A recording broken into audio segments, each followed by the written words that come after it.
Okay, in the book of Revelation, chapter 2 and 3, we see John writes a letter to the 7 churches, okay? And he talks about, I have this against you. You hold to the teachings of the Nicolaitans. Well, that doesn't happen today. There are no Nicolaitans in modern day Christianity. And in another verse he says, you hold to the teachings of Balaam and Balak. In another verse it says, you who are lukewarm, God's going to vomit you up. Okay? Today, instead of holding to the teachings of the Nicolaitans, we have so many people who hold to the teachings of the Baptists. And the teachings of the Baptists would be that God doesn't speak today. And we have some who hold to the teaching of the pre-tribulation rapture, stating and believing that they're never going to see the mark of the beast or the Antichrist, which clearly 2 Thessalonians says that do not let anyone deceive you by any means. That day will not come until first there be a rebellion and the man of lawlessness is revealed. The rebellion is all those who believe in a pre-trib rapture, and when the mark of the beast comes out and the Antichrist is revealed, they're all going to get mad at God and rebel. So you hold to this false, and what's it mean to hold to the teachings of the Nicolaitans? Well, for example, if you were to take Perry Stone and sit him down and take him through the book of Revelation and prove to him that the rider on the white horse is not the Antichrist, he's an angel of God, and John sees him in the throne room of heaven come into the throne room. That's where John was when he saw the rider on the white horse, in the throne room. And he says, behold, before me a white horse appeared. He was in the throne room of God. It's not the Antichrist.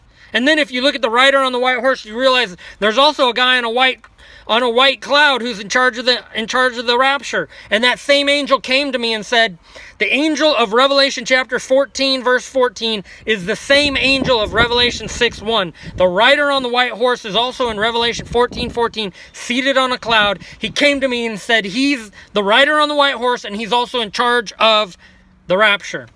And all these people who teach that the rider on the white horse is the Antichrist, you're offensive. You have offended the very angel who's in charge of the rapture.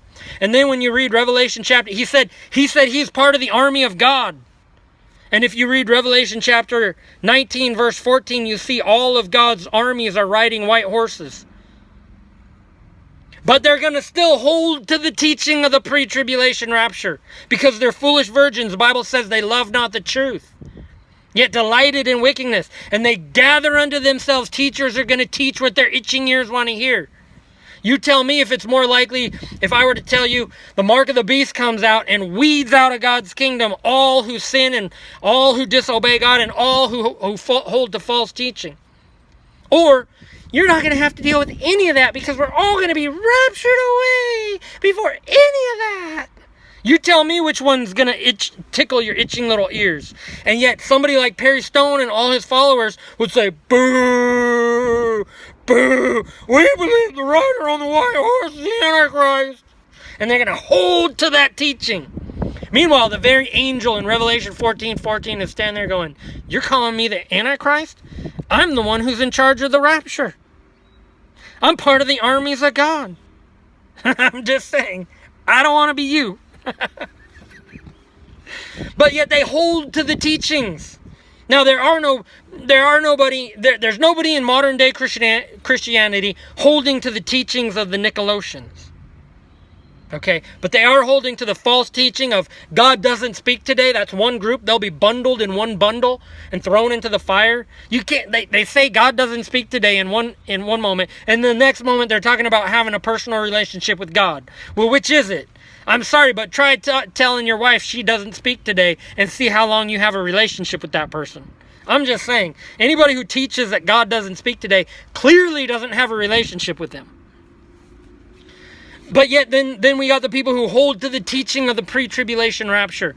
The 24 elders don't represent the church because John has a conversation with them. And Revelation 1:20 says that the 7 lampstands represent the church. Clearly they say that the church isn't found after Revelation chapter 4. Yes, it is. Revelation 14 verse 19.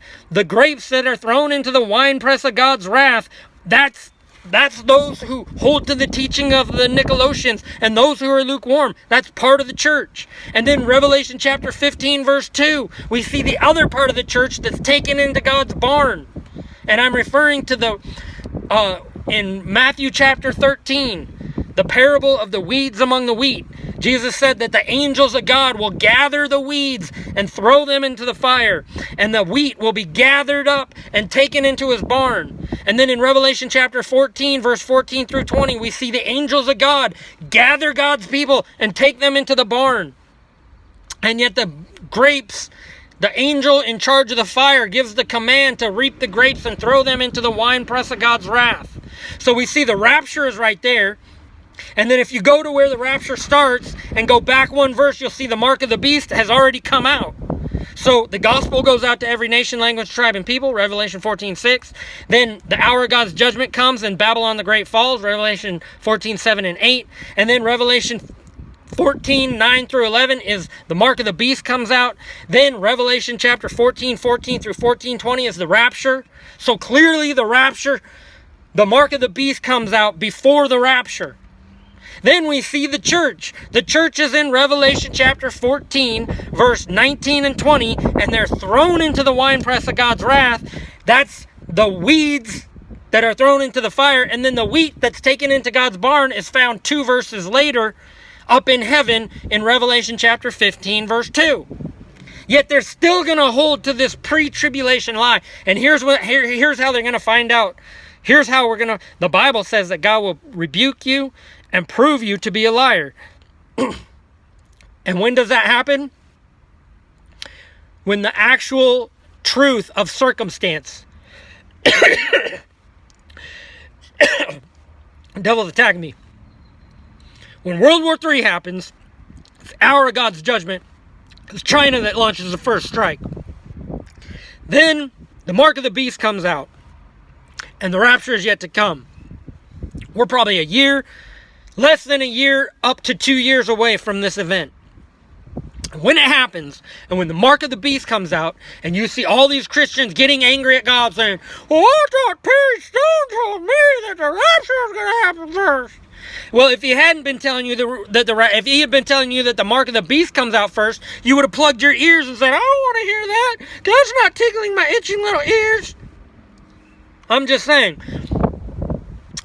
So get ready, because God's going to rebuke everyone and prove you all to be liars.